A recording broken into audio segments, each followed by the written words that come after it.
오늘은 마태복음 강해 36번째 시간으로서 우리는 같이 마태복음 6장 16절 이하를 읽었습니다. 여기에는 무엇을 하나님께서 말씀하고 계신가 하면은 금식에 관하여, 그리고 그리스도인들이 재물을 어떻게 다룰 것이며 그리스도인들의 생활을 어떻게 이어갈 것인가 등에 관하여 말씀하셨습니다. 먼저 주님께서는 6장 16절로 18절에서 금식에 관하여 말씀하셨습니다. 여기서 여러분들이 주의해야 할 단어는 사람에게 보이려고 라는 단어를 주의하셔야 됩니다. 전에도 말씀드린 적이 있습니다. 마태복음 6장에는 사람에게 보이려고 뭐하지 말라는 말씀이 3번이나 연속 나옵니다. 사람에게 보이려고 해서는 안 된다. 그것은 헛일이다. 엄밀한 중에 보시는 하나님 앞에서 무엇이든지 해라. 그것은 유효한 것이니라. 여러분, 기도하는데 2000년 전에 바리새인들은 꼭 사람들이 많은 데서 기도했다고 했습니다. 금식을 하루를 해도 표를 얼마나 내는지 얼굴을 막 흉하게 내고 별로 뭐 말하지도 않았으면서 막 한 하루 해놓고 한 일주일 한 것쯤 막 그냥 얼굴을 찡그리고 흉하게 하고 일부러 얼굴을 씻지도 않고, 그러죠. 뭐 사람들 앞에 자기의 금식을 과시하는데 주님께서 보시기엔 그것은 가정한 것이다 그 말이에요. 왜 사람들 앞에 너의 어떤 행위를 내세우려느냐, 나팔을 부르려느냐, 나타내려느냐, 사람들이 왜 너를 알아주기를 원하느냐, 너 앞에 하나님은 누구냐 그 말이에요. 하나님은 어떤 존재냐. 무엇이든지 그분 앞에서 하라. 그분이 갚아주실 것이다. 다시 바꿔 말해볼까요? 무엇을 했는데 사람들이 알아주지 않는다. 조금 더 신경 쓰지 마라. 무엇을 했는데 오히려 사람들이 오해를 했다. 그것도 신경 쓰지 마라. 사람들이 오해하여 너를 공격할 때도 느낌이 없어야 하며, 너를 계속 칭찬하고 너를 높일 때도 그것도 느낌이 없어야 된다. 왜? 자꾸 그쪽에 신경 쓰다 보면 너에게 하나님은 없어지는 것이다. 그러니 하나님 앞에서 무엇이든지 행할 때 그것은 하나님께서 받아주시고 인정하시며 주님이 갚아주시는 것이다. 할렐루야. 기도할 때도 구제할 때도 금식할 때도 사람에게 보이려고 하지 마라. 은밀한 중에 보시는 내 하나님 앞에서 해라. 그분이 갚아주시리라. 금식에 관하여 말씀하고 계시지요. 금식의 본은 우리 예수님입니다. 할렐루야. 그분은 공생애를 시작하시기 전에 40일 금식하셨습니다. 40이라는 숫자는 성경에서 연단, 단련, 온전한 고난의 숫자입니다. 그래서 우리 예수님의 모든 것은 우리에게 본이 됩니다. 그분이 어느 때에 금식을 하셨습니다. 아, 우리도 어느 때에 금식해야 될 필요를 가져야 되는구나. 그런데 바리새인들의 금식은 그렇지 않았습니다. 습관적으로 했습니다. 일주일에 2번씩 계속 했습니다. 그들의 금식은 이제는 뭐 하나님 앞에서 하는 것이 아니라 사람에게 보이려고 했습니다. 의미도 없이 이것은 무슨 뭐 행사같이 그냥 금식을 그냥 했습니다. 예수 그리스도 우리의 금식의 본이며 성경에서 큰 종들은요 종종 금식을 했어요. 그들의 금식은 진지한 것이었습니다. 심지어 에스더는 죽으면 죽으리라 선포하고 금식을 시작했습니다. 모세도 40일 금식을 여러 번 했습니다. 다니엘도 70일에 대한 계시를 받기 전에 금식을 했습니다. 느헤미야도 예루살렘 성이 무너졌음을 알고 그는 먹을 수가 없었습니다. 자동으로 금식하게 되었습니다. 하나님 앞에 울부짖었습니다. 세례 요한은 이 땅에 있는 종들 중에 금식으로 제일 유명한 종이에요. 세례 요한은 30세 때까지 광야에서 혼자 살면서 거의 먹지 않았어요. 지금 우리가 입에 들어가는 것의 수십 분의 1밖에 세례 요한 입에 들어가지 않았어요. 메뚜기 몇 마리 먹고 혹시 야생 꿀이 있으면 그거 찍어 먹고 그렇게 살았는데 하나님의 성령 안에서 그를 강건으로 붙잡으시니까 영양실조 걸리지 않았습니다. 그는 오히려 하나님의 강력한 능력의 종이 되었습니다. 세례 요한 같은 영적인 파워가 있는 그러한 종들은 성경에서 드문 것입니다. 또 사도 바울도 금식한 것에 관하여서 성경에 여러 번 말했어요.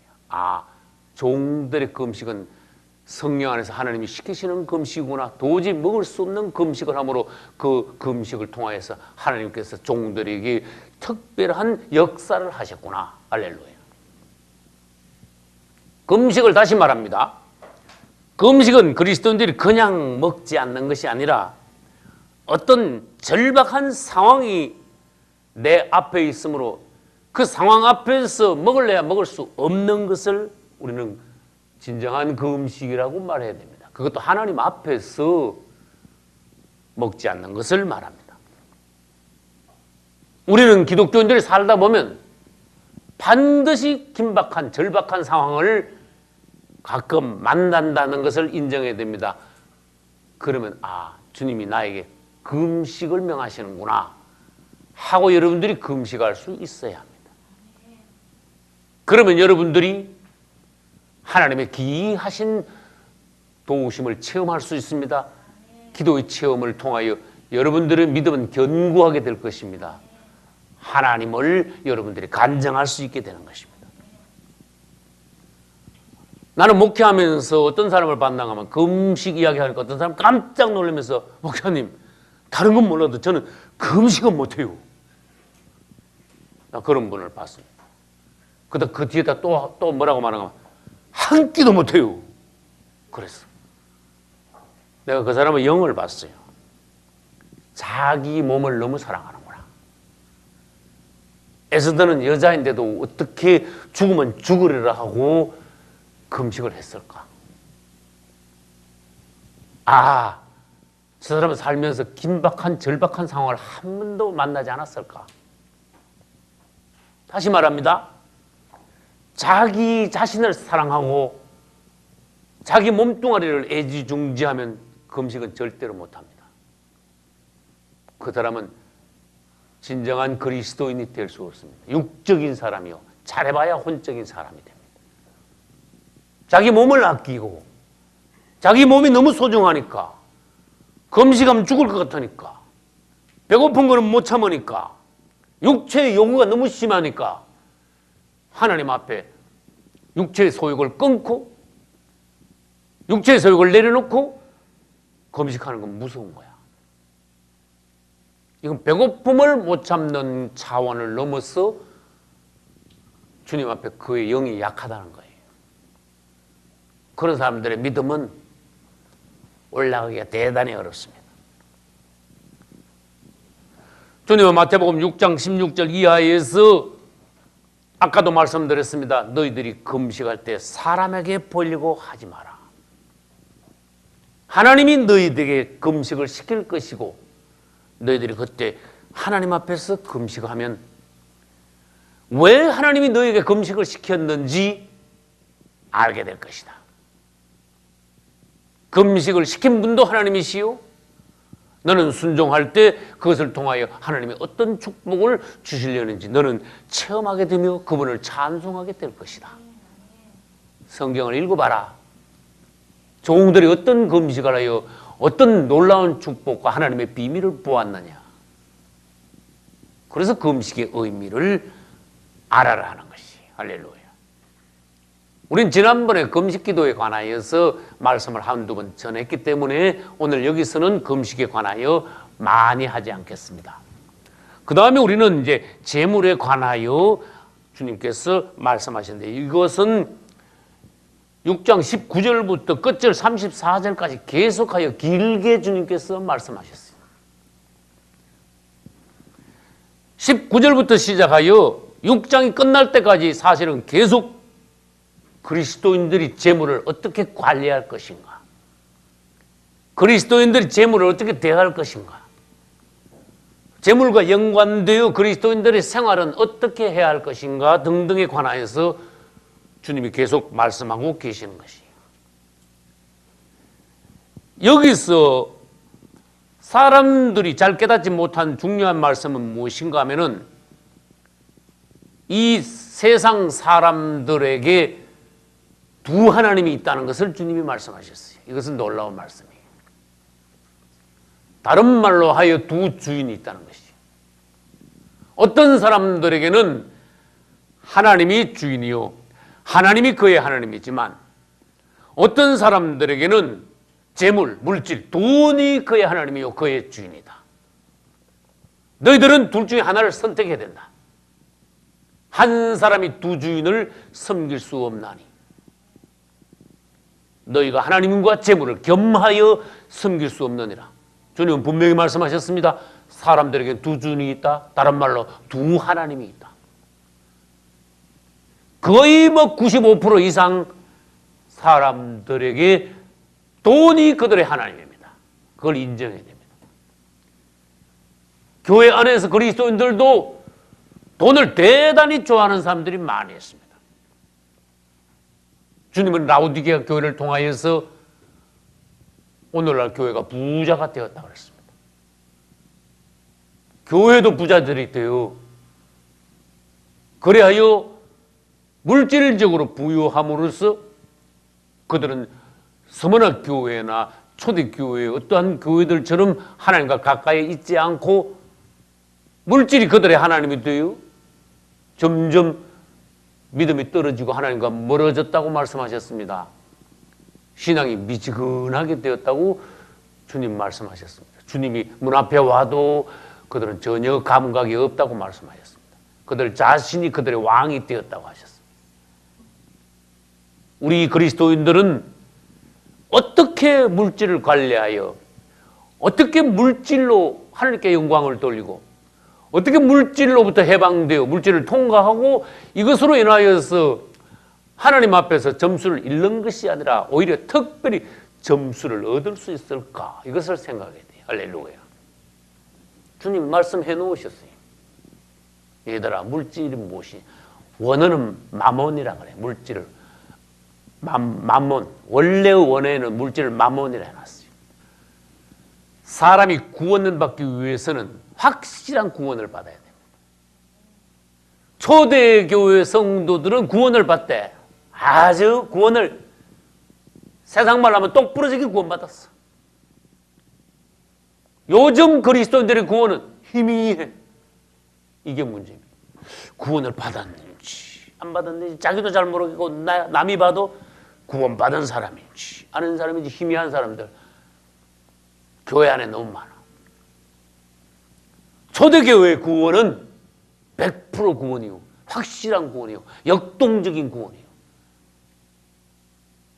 우리가 분명히 성경에서 알 수 있었습니다. 할렐루야.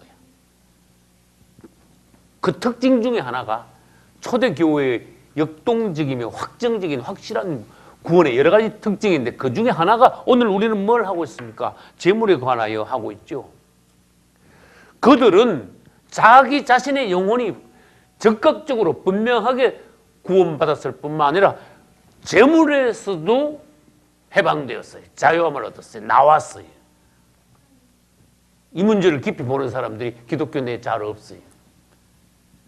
우리가 구원받기 위해서는 우리 자신만 세상에서 나오는 것이 아니라 재물도 세상에서 가져 나와야 그것이 온전한 구원이라는 것을 누가 깊이 보았습니까? 보는 사람들이 많이 없어요. 그리스도인들이 구원받았다 합시다. 그걸 많은 사람들이 자기 재물은 세상에다 놔뒀어. 이게 무엇인지 여러분들이 이걸 묵상을 해봐야 돼요.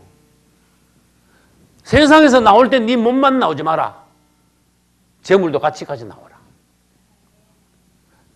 네 보물이 있는 그곳에 내 마음도 있느니라.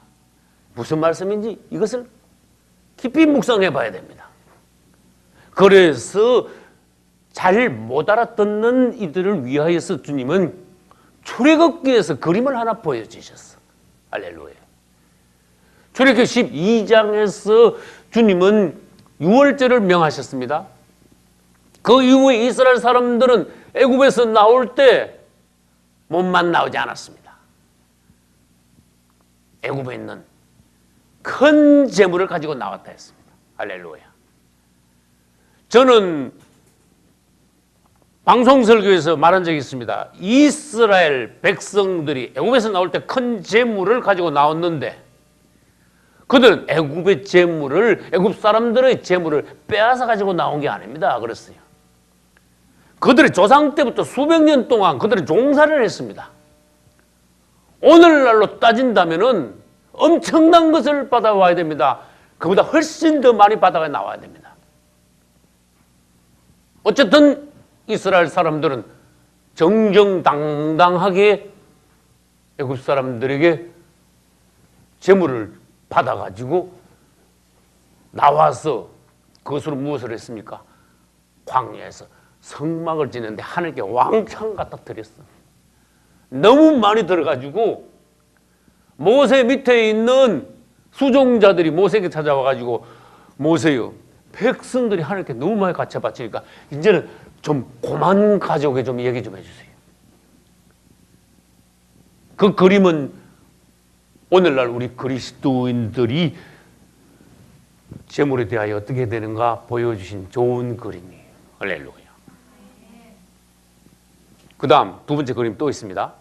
지금부터 2000년 전에 초대교회 시대 때 그들은 역동적으로 확실한 극적인 구원을 받았다고 했죠. 초대교회 성도들도 역시 오늘날 성도들하고는 달라요.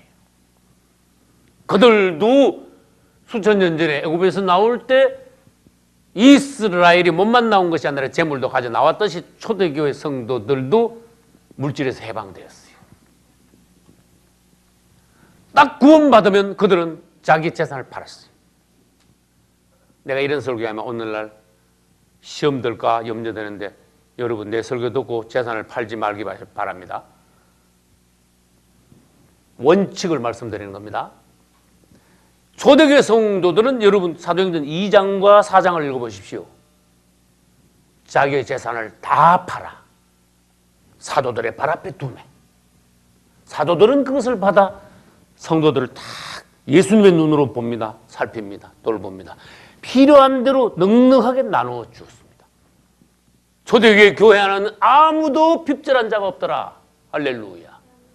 공동생활의 본을 보였다. 그곳에 천국이 있더라. 할렐루야. 사람들은 말합니다. 오늘날 교회는 어떤 사람들은 돈 없으면 교회도 못 갑니다. 라고 말하는 사람들도 있습니다.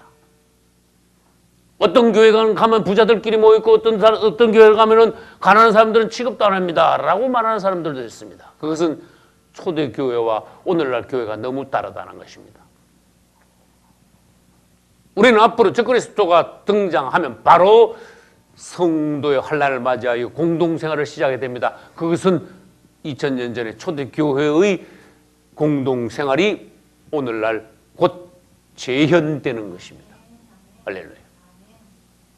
내가 무엇을 말하는지 아세요? 그 당시 가면은 자기 소유의 개인적인 재물에 관한 소유관념을 내려놔야 된다. 아, 이건 내 거야, 내 재산이야. 주님 앞에서 내 거라고 말하는 자체가 하나님께서 보시기에는 가소로운 거예요. 그게 어떻게 네 거냐. 그래서 여러분 오늘날 재물을 팔지도 마십시오. 그러나 장차 성도의 환난 때는 이것을 처분하여 우리는 초대교회와 같이 공동생활을 해야 된다. 나는 이것이 내 것이 아니라 하나님께서 나한테 주셨으므로 내가 이것을 잘 관리하고 있는 것이다. 내가 이걸 잘못 쓰면은 세상에 하나님이 나한테 맡겨주신 재물을 날려버리는 수가 있다. 주님의 뜻 안에서 내가 언젠가는 이것을 유용하게 쓰리라. 그리고 앞으로 세상에서 더 벌어, 더 많이 세상에서 가져 나와.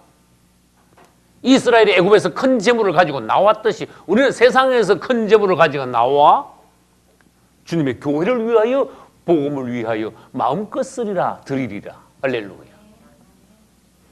재물에 대한 관념이 많은 그리스도인들이 재물을 통과하지 못한 사람들이 많다는 것입니다. 물질에 대한 어떤 개념. 사람들이요, 그리스도인들이 잘못 재물을 다루다 보면 세상 사람들하고 이 사고방식이 똑같아져. 그는 거듭나지 못했다는 증거예요. 거듭난 사람들은 다시 말합니다. 물질에서 해방이 됩니다. 물질을 관리를 잘합니다. 할렐루야. 하나님이 보시기에 그 사람에게는 물질을 맡길 수 있는 사람이 됩니다. 왜? 관리를 잘하니까. 물질에 대한 어떤 관념이 하나님 앞에서 바르니까. 여러분들이 물질에 대한 어떤 개념이 하나님 앞에 분명하면 하나님께서는 여러분들에게 앞으로 큰 재물을 맡길 것입니다. 할렐루야. 우리 교회도 큰 재물을 맡길 것입니다. 우리 교회가 하나님께서 수백억, 수조를 주시더라도 하나님의 마지막 때를 위하여 어떻게 쓸 것인가 분명히 재물을 관리할 수 있는 지혜, 능력, 그릇들이 되어줘야 되는 것이에요. 그래야 우리에게 하나님께서 어떤 방법을 통해서든지 사람도 보내시고 물질도 보내주십니다. 마지막 때 이 교회를 통해서 하나님의 일이 제대로 이루어질 수 있는 것입니다. 할렐루야.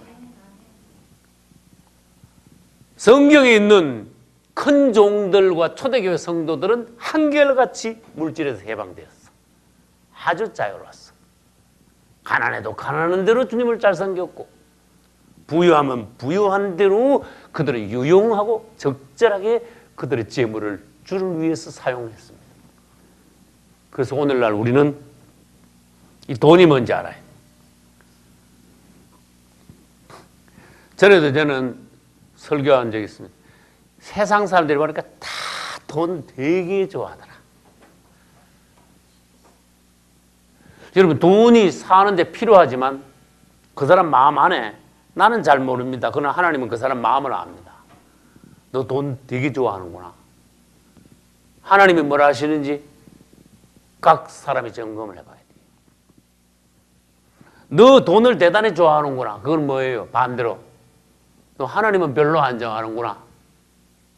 네가 돈을 사랑하면 하나님을 덜 사랑하게 되고, 아까 두 주인 섬길 수 없다 그랬죠. 너는 돈을 사랑하지 말고 돈을 관리를 할 수 있어야 된다. 할렐루야. 세상 사람들은 돈을 관리하는 차원이 아니에요. 돈을 좋아하고 심지어 숭배해요. 그들에겐 돈이 하나님이에요. 아주 목숨 걸고 따라가는 거야, 돈을. 심지어 돈 위해서 사람도 죽여. 이 세상 사람들의 관념이에요. 얼마나 독한 하나님이 되었는가, 세상 사람들에게 돈이. 이거 마귀의 작전이에요. 아브라함 시대 때, 지금부터 4,000년 전에 돈이 없었어요. 꼭 무슨 매매할 게 있으면은 뭐 금이나 은 이런 거 달아주고 뭐 매매가 가끔 있긴 있었는데, 그 당시는요 99%가 자급자족했습니다. 돈이 사람을 낚아채지 못했습니다. 그때가 참 좋은 시대였던 것 같아. 근데 어느 날부터 본격적으로 돈이라는 게 나와가지고 사람들이 돈에 얽매이기 시작한 거예요. 이제. 돈을 사랑하고 돈을 따라하고 돈을 빠지고 돈을 숭배하기 시작한 거예요. 하나님은 천지 만물을 창조하셨습니다. 할렐루야. 마귀가 이렇게 있다가 마귀가 돈을 발명했어. 마귀가 뭐라는지 아세요? 하나님은 천지 만물을 창조하셨지만 그것을 내가 인정한다. 그러나 나는 돈을 발명하여 하나님이 창조하신 것을 다 살 수 있게 하겠다. 그 뭐야? 내 것으로 만들겠다. 하나님이 창조해 놓은 것을. 그래서 이 돈이라는 걸 가지고 무엇이든지 살 수 있게 만들어 놨어요. 그러니까 그 소유관님이 하나님이 이것을 창조하시고 하나님이 이 우주 만물의 주인이시라는 관념을 사람들에게서 싹 없애버리고, 아, 우주 만물의 모든 것은 돈으로 모두 다 살 수 있다. 돈만 있으면 된다. 돈이 최고다. 이런 관념을 사람들에게 심어 넣어 사람들이 돈을 졸졸졸 따라가게 만든 거예요. 돈이 낚시요, 낚싯밥이. 결국은 어디로 갑니까? 저 그리스도가 돈을 가지고 사람들을 휘어잡는 거예요. 돈을 없애고 666표로 돈을 대체하게 하여 그 표 안 받으면 굶어 죽게 만드는 그런 작전이야. 그래서 사람들이 살기 위하여 누구와 같이 에스와 같이 살기 위하여서 적그리스도한테 가서 항복하고 표를 받고 잠시 생명을 연장케 하는 것이 적그리스도의 작전이에요. 우린 돈에서 해방돼야 됩니다. 하나님이 말씀하셨습니다. 염려하지 마라. 공중의 새를 보라. 들의 백합화를 보라. 어떻게 먹이시는지 어떻게 입히시는지. 너희들은 이것들보다 얼마나 귀하냐. 하나님의 자녀가 아니냐. 열심히 살아라. 어떻게 살까? 내일은 어떻게 될까? 뭐 굶어 죽지 않냐? 뭐 경기가 좀 어떻다는데 뭐 아유 큰일 났지 않느냐? 왜 공연에 앉아서 쓸데없는 걱정하느냐? 내일 일은 내일 가서 무슨 일이 혹시 닥치면 그때 가서 기도하라. 오늘 미리 앞당겨서 내일 일, 내년의 일 막 땡겨가지고 미리 염려하고 있지 말라. 그것은 믿음이 아니니라. 이방인들은 그렇게 한다. 너희들은 그렇게 하지 마라. 오늘 감사하고 오늘 주님을 찬양하라. 오늘 먹을 것 있고 입을 것 있으면 족한 줄로 알아라. 이게 해방된 그리스도인들의 모습이 할렐루야.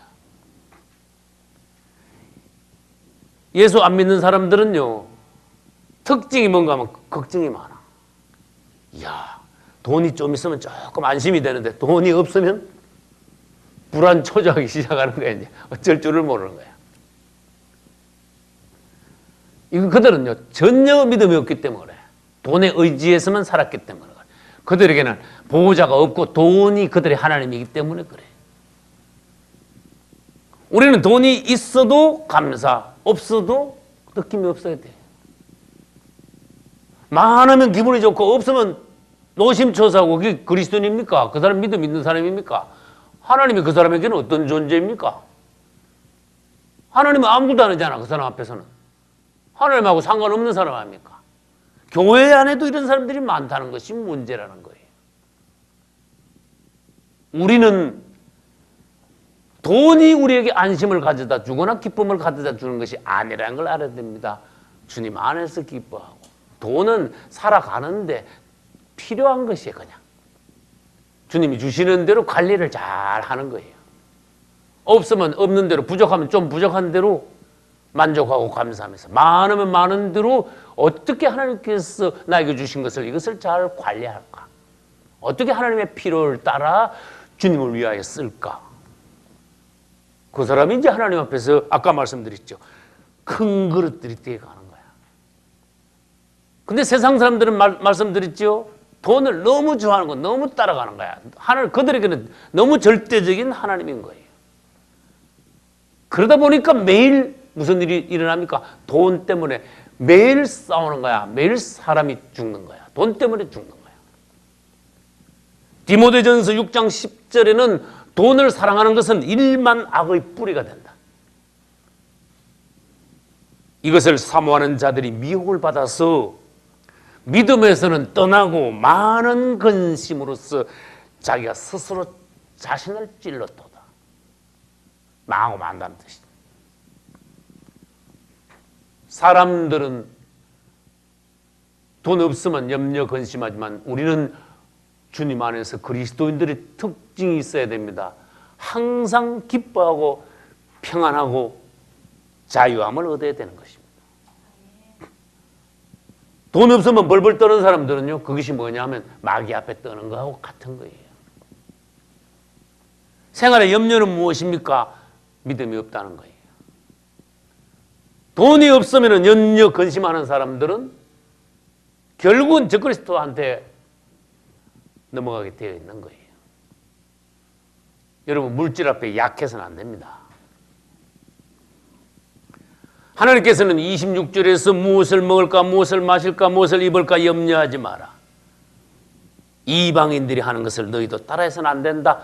오직 너희 생각 안에서는, 너희 기도 제목에는 그분의 나라와 그분의 의를 먼저 한번 생각해 봐라. 하나님 보시기에 얼마나 착하냐, 얼마나 귀한 사람이냐. 사람이 감히 하나님의 일을 염려하고 생각하다니 얼마나 놀라운 것이냐. 네가 하나님의 일을 걱정하는데 염려하는데 그분의 일을 먼저 생각하는데 하나님이 너를 돌보시지 않겠느냐. 다시 말합니다. 하나님 믿다가 굶어 죽은 사람은 없다 이거예요. 우리는 물질에서 해방돼야 돼요. 30절에서 그러한 이들을 보고 주님께서는 믿음이 없는 자들아 이렇게 말씀하셨어요. 믿음이 없단 말은 네가 어떻게 하나님을 그렇게 못 믿고 조금만 문제가 있어도 벌써 굶어 죽을 것 같은 게 근심 걱정하고 왜 그러냐. 하나님께서 너를 돌보시게 하라. 할렐루야. 그분 우리에게 말씀하십니다. 너희들이 오히려 세상 사람들처럼 염려하고 근심하지 말고 항상 기뻐하면서 범사에 감사하라. 예수님께서 2000년 전에 이 땅에 오셨습니다. 그분은 평생 가난하게 사셨습니다. 성경은 말씀하십니다. 그분이 가난하게 드시면 우리로 하여금 부유케 하려 하심이라. 그분은 얼마든지 우리를 영육간에 부유케 하십니다. 그런데 사람들은 자꾸 염려하는 거야. 별별 걱정을 다 하는 거야. 사람들은요, 이 머리가 돌아가는 게 생각이 막 자동으로 막 잘 돌아가는 것 같아. 그래서 내가 어떤 사람에게 당신은 생각을 너무 하지 마시오. 당신이 생각을 하면 할수록 나는 압니다. 당신이 생각할 때 꼭 마귀가 당신 생각 안에 들어가지고 나쁜 생각만 주어가지고 결국은 당신은 생각하면 생각할수록 마귀한테 빠져서 점점 은혜는 떨어지고 염려 근심으로만 빠지고 나중에는 오만상 그냥 귀신 뒤집어 써서 꼭 지옥에 있는 것 같은 그런 느낌을 가지게 될 것이요. 생각할 그만하시오. 꼭 생각을 하려면 예수를 깊이 생각하라. 할렐루야. 하나님의 말씀을 묵상하라. 그분이 어떤 분이신가 그것을 한번 생각해 봐라. 왜 쓸데없는 생각을 계속 하느냐 그 말이에요. 질문 한번 해보겠습니다. 염려가 뭡니까? 그래 물으면 성경적으로 이 염려를 풀이를 하실 수 있을 때 염려가 뭡니까? 자기 몸뚱아리가 세상에서 나서 죽을 때까지 하루하루 살아가는데 내가 이 몸뚱아리를 어떻게 유지하고 사느냐. 나와 내 가족들이. 거기에 대한 두려움이 염려예요. 야, 이거 살 수 있겠냐. 먹고 사는 문제에 대한 어떤 압박감. 믿지 않는 이들은 굉장합니다. 그것이. 자기 몸이 우상이 되었으니까 야, 이 몸뚱아리를 이거 굶지 않고 먹고 입고 해야 되는데 살아야 되는데 이 몸뚱아리를 어떻게 먹여 살려라. 유지하냐 생명을. 결국은 자꾸 생활에 염려하는 것은 자기 몸뚱아리가 우상이 되었다는 거예요. 주님, 내 몸을 주님이 돌보시기 바랍니다. 그런 기도를 한번 해보세요. 그 대신 내가 누차 말씀드렸죠. 저는 주님이 보낸 곳에서 주님이 주신 일을 열심히 하겠습니다. 성실히 하겠습니다. 제가 게으르다면 주님께서 내 생활을 책임 안 지셔도 저는 할 말이 없습니다만 저는 성실하겠습니다. 그래 주님이 내 생활을 책임져 주십시오. 바돈을 하나님께 맡기라고 말이에요. 반드시 여러분들은 생활을 하나님께서 돌보아 주실 것입니다. 돌보시는 하나님을 체험할 것입니다. 할렐루야. 심지어 하나님이 새하고 들의 백합화도 예로 들면서 하나님께서 그들도 기르시고 입히시는데 하물며 너희를 그분이 돌보시지 않겠느냐. 너희 천부께서 이 모든 것이 너희에게 있어야 할 줄을 아시느니라. 그래서 돈에 너희들 마음 뺏기지 마라. 좀 있다고 안심하고 없다고 안절부절하고 그러지 마라. 그 다음 그리스도인들은 이 재물을 똑같이 다루면 안 돼. 상황마다 재물을요 아주 유연하게 다룰 줄 알아야 돼. 예를 들어서 내가 1억이 있어. 아니 100억이 있어. 안 믿는 사람들은 한 100억 주만요 잘 씁니다. 막 팍팍 씁니다. 말하자면 기분도 잘도 냅니다. 나는 어떤 간증을 들었는가 하면은 어떤 사람이 시집을 잘 가가지고 남편으로부터 수천억 유산을 물려받았대. 근데 그 사람이 어떤 병원에 갔는데 간호원이 굉장히 친절하게 해줬대. 이 여자는 안 믿는 사람으로서 돈이 굉장히 많아. 간호원에게 팁을 딱 줬는데 100만 원짜리 석장을 줬대. 수표를. 간호원이 보고 기절해버린 거야. 그래서 하필이면 이 간호원이 왜 신고를 했을까? 이상한 사람이다. 경찰 신고인데 웬걸 와서 조사를 해보니까 남편에게서부터 수천억을 물려받은 사람이야. 이자만 해도 뭐 옛날에 이자 많이 나올 때 뭐 이자만 해도 막 펑펑 이자도 다 못 쓸 정도야. 그 돈을 막 쓰고 다니는 거야, 물 쓰듯이. 여러분, 그거 틀린 거예요. 내가 1000억이 있어도 하나님 앞에 쓸 때는요, 팍팍 써야 돼, 물 쓰듯이. 그런데 마귀 앞에 가서는요, 왕창 구두쇠가 돼야 돼. 벌벌 떨어야 돼. 이거 100원이라도 마귀한테 뺏기면 큰일 난다. 하나님 앞에서 내가 큰 죄인이 된다. 어떻게 나에게 맡긴 돈을 내가 마귀한테 뺏기냐. 그래서 여러분, 그리스도인들은 굉장히 돈 관리에 유연해야 된다. 하나님 앞에서는 막 써버리고 마귀 앞에서는 절대로 쓰지 말고. 그 사람이 통 큰 사람이야. 관리를 잘하는 사람이야. 하나님 앞에 옳다. 너한테 돈 맡기면 너 확실하겠구나. 근데 어떤 사람은 하나님이 돈 주시면 내 건 줄 알고 막 자기 멋대로 막 써버려. 주님 다시는 안 줍니다. 여러분들은 내가 과연 하나님이 나한테 억만금을 주시면 돈 관리를 할 수 있는 그릇이냐 아니냐 자기 자신을 점검해 봐야 돼요. 나를 축복만 해달라고 하시면 안 되는 거예요. 그래서 여러분들은 하나님께서 주신 것을 주님 앞에서 계속 심으라는 것입니다.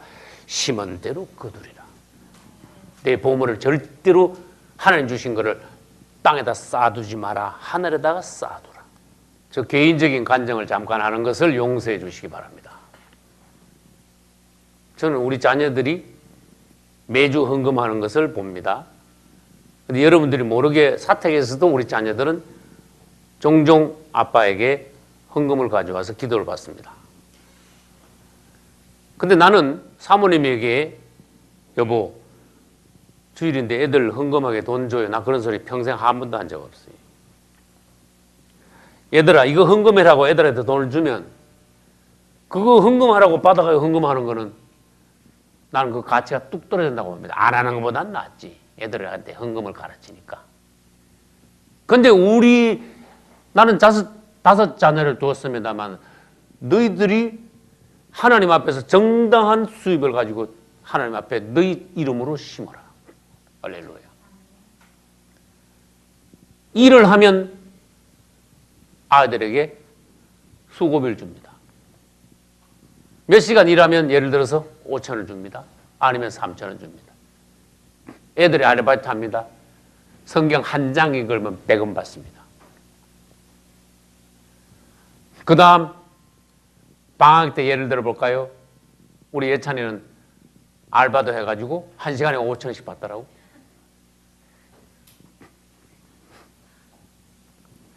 이삭이는 여러분 아시다시피 대학 졸업하고 컴퓨터과를 졸업해서 동방여중의 행정실 요원이었어요.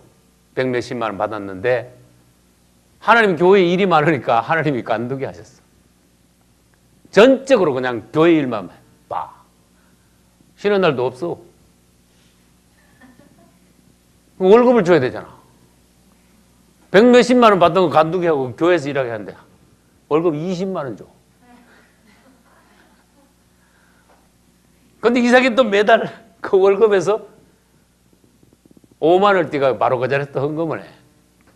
그럼 저도 써야 될 거 아니에요, 그죠? 동생들 생일이면 동생들 선물도 해야 되고, 뭐 다 자기들 쓸 일이 있는 거 아니에요, 그죠? 그래도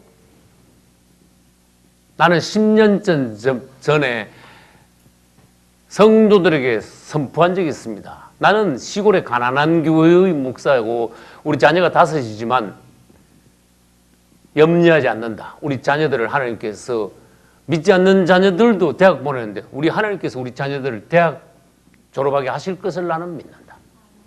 할렐루야. 주님께서 그렇게 해주셨습니다.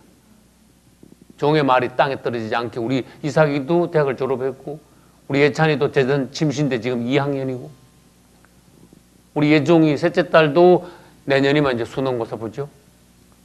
내년 이때쯤에 이제 대학 결정 났을지도 몰라 벌써. 하나님께서는 책임을 지시는 거예요. 여러분 생활에 염려하지 마십시오. 하나님을 의지하십시오. 어떤 사람들은 돈이 없으면은 헌금을 못하고 있을 때는 오히려 또 더 많아야 되는데 또 그렇지도 않더라고. 나는 어떤 사람들을 목회하면서 뭐 사람들을 많이 봤잖아요. 자, 목사님. 옛날에는요, 1년에 제가 막 10억, 20억, 30억 막 벌었어요. 그래요. 그때 하나님께 헌금 말씀, 그때 믿음이 있어가지고 돈 많이 벌 때는 헌금도 없던 요즘 막 왕창 쫄짝 망하니까 하나님께 드리고 싶어도 이제는 드릴 거 없네요. 관리를 잘 하셔야 돼. 예전에 유명한 간증이 있어요. 영국의 어떤 선박회사의 사장이 영국은 그 여러 나라의 무역을 예전에 활발하게 했죠. 이 사람은 이제 선박회사 사장인데 예수 믿는 사람이야. 한 번은 사무실에 앉아있는데 사장님 무슨 하나님이 일을 하는데 헌금을 좀 해주십시오. 그러면서 수표를 탁 나가요. 요즘은 왜 우리는 그렇게 하는데 외국 사람들은 보면 자기 수표책을 갖다 놓고 탁 쓰잖아. 금액을요.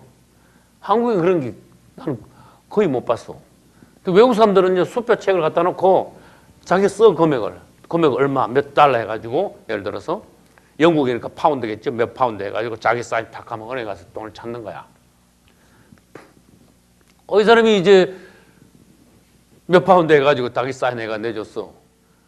내줬는데 이 사람이 나가기도 전에 어떤 부하가 헐레벌떡 들어오더니 사장님 큰일 났어요. 얼굴이 새파래져가지고 어디 갔다 오던 배가 망했는데 난파가 돼가지고 배가 왕창 그냥 다 깨져 깔아앉았는데 우리 회사 망하게 생겼어요. 그래서 그리고 사장이 그 배가 깔아앉았으면 그 보험관계도 어떻게 됐고 우리 회사가 문 닫아야 되겠구나. 그러니까 수표를 들고 이제 나가려고 그러는데 이 사람 사장이 일로 오시오 그런 거야. 그 사람 보고. 그렇게 수표를 받아가 나가던 사람이 이 회사가 곧 망할 거라는 소리를 들었는데 수표를 들고 나가던 사람이 야, 이 회사가 망하는가? 그러고 있는데 사장이 그 수표 들고 일로 오시오 그러니까 이거 이 수표 뺏기는구나. 그래 갔더니 이리 주시오. 그런데 수표를 내놨더니 그 수표를 찢어버리고 그보다 수십 배 큰 금액을 딱 쓴 거야. 그래 다시 내놓은 거야. 빨리 가서 이것을 찾으시오. 오늘 지금 당장 찾아야지 않 내일이면 당신은 이 돈이 휴지 조각이 돼요. 이 사람은요 하나님 앞에 정말 된 사람이야. 내가 이 회사가 망하기 전에 마지막으로 하나님께 크게 드리고 우리 회사가 문 닫아도 닫으리라. 배가 예를 들어 봅시다. 배가 깔아앉는데 그 배에서 얼른 하나 건져 올린 거야. 마찬가지예요. 그 유명한 일화예요. 일화중에서 또 실화입니다. 일본의 어느 할머니는 구두쇠로 살았대. 내가 전에 간증한 데 있어요. 하루에 빵 100원짜리 하나 가서 살고 겨울에 길바닥 나와서 종이나 나무 쪼가리 주워서 가지고 나무 난로 떼가 살고 돈을 전혀 안 쓰는 할머니야. 그 할머니 혼자 살다 죽었어. 일본에서. 다른 사람들이 장례식 하려고 그 할머니 집에 와서 정리하는데 베개 밑에도 돈다발, 책상 서랍에도 돈다발, 이불장에도 돈덩어리, 찬장에도 돈다발, 온 집안에 돈다발이더래. 말하자면 수백억이 나온 거야. 전부 돈이더래. 근데 하루에 100원짜리 빵 하나 사가지고 살은 거야.